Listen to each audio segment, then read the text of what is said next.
Hi, this is Sam reporting from Harvey the RV. I just wanted to give you some updates on what's going on here inside and what to expect in the future. And if you notice behind me, we got a few things completed that I'll show you. We have this gorgeous looking cabinet, and that's going to be our dining table right here. I'm still working out the details, but basically it's going to be a fold out, so it's going to fold out like this. So me and Haley built this table. I had to trim the edges to make it fit in here because it's going to be a fold out. The fitment's very crucial. So you can see the back here, there's nothing terribly complicated about it. It's just some boards glued and screwed together. But I'm really happy with the results. So this is going to be our new dining table.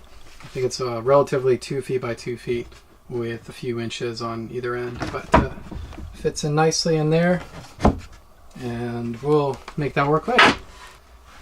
So this is our cabinet. I did extensive work on here. I have not built cabinets before, and so I had a general idea what I want to do, and this is the result of my hard work. So you can see I'm going to have a hinge, have it fold up, and you can access stuff inside there. And the nice thing about these right now is you can actually flip them over and use the backside for projects and stuff. So you don't have to worry about damaging the back. So this is one piece as well. This is also going to be flip up, where you can access stuff on the inside here once those shelves are built. Just using it for storage at the moment. And our window, I did some trimming, if you'll notice. I just basically ripped off the excess wood off the edges. You can see the holes where the staples were, and that had to be done for the purpose of making it less impactful on the interior. And I just bordered it off with some wood along the edges.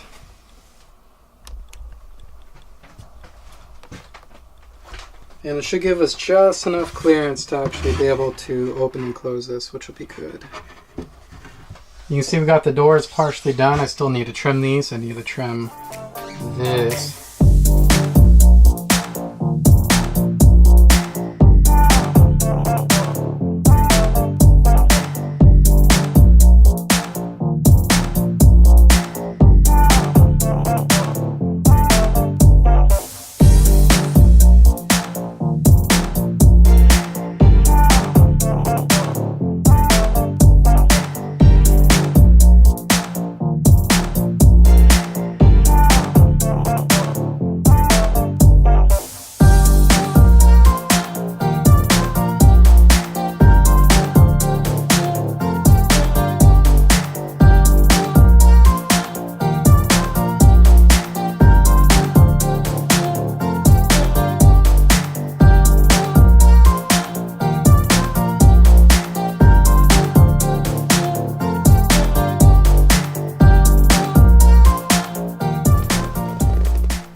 Hopefully everything's hooked up properly.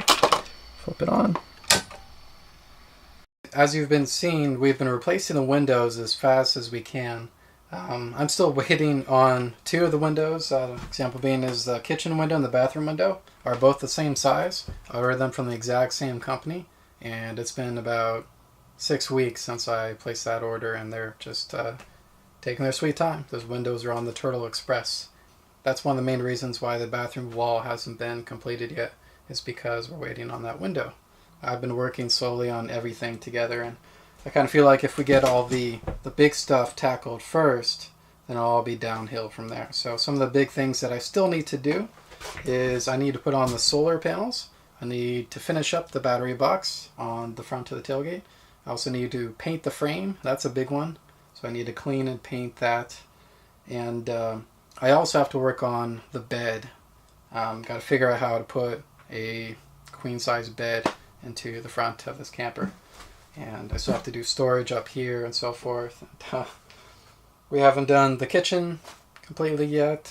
Still haven't done the cabinet up here. So I'm hoping that those items go by quickly, because we're supposed to be leaving in I think like 3.5 weeks. And we made big progress the last couple days with regards to the electrical. I'm trying to get the solar and the battery and the electrical system all working so that we could be off-grid in regards to electricity. my electrical skills are a little bit rusty. I am not a trained electrician.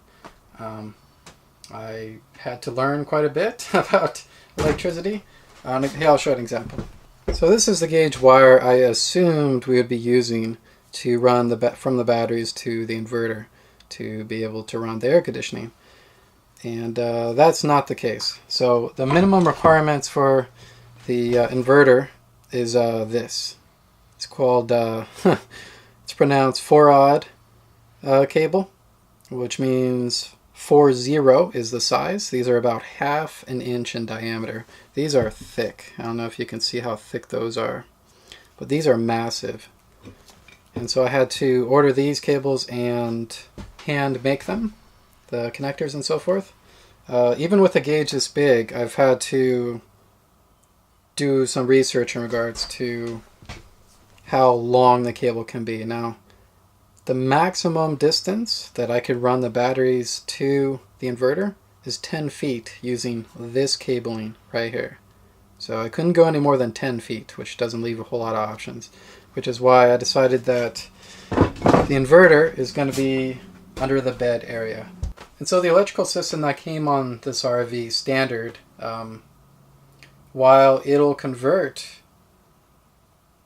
standard home electricity, alternate current, to direct current, like 12 volt, it will not do it in reverse. So an example being is it does not take the electricity from, say, a car battery and convert it to 110 volt or 115 for appliances that you'd use in your house, like the fridge, charging stuff and things like that.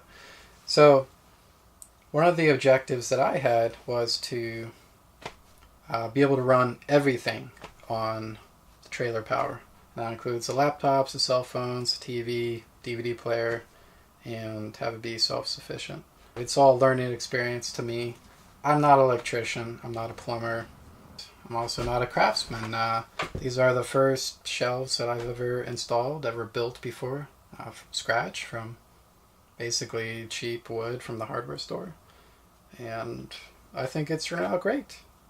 You know, I'm kind of feeling the pressure on time a bit, but I mean, you know, it's coming along and it seems to be picking up pace. The more and more we work, the more it gets accomplished. And I don't see us getting finished by the time we're leaving, but at least we're going to be in a good place. I'm hoping that the interior is going to be painted and finished, and the exterior, and we could work on the little itty bitty things that are just huge time sucks and get that done on the road maybe, between traveling and hiking and just basically living a retirement life, a retirement lifestyle.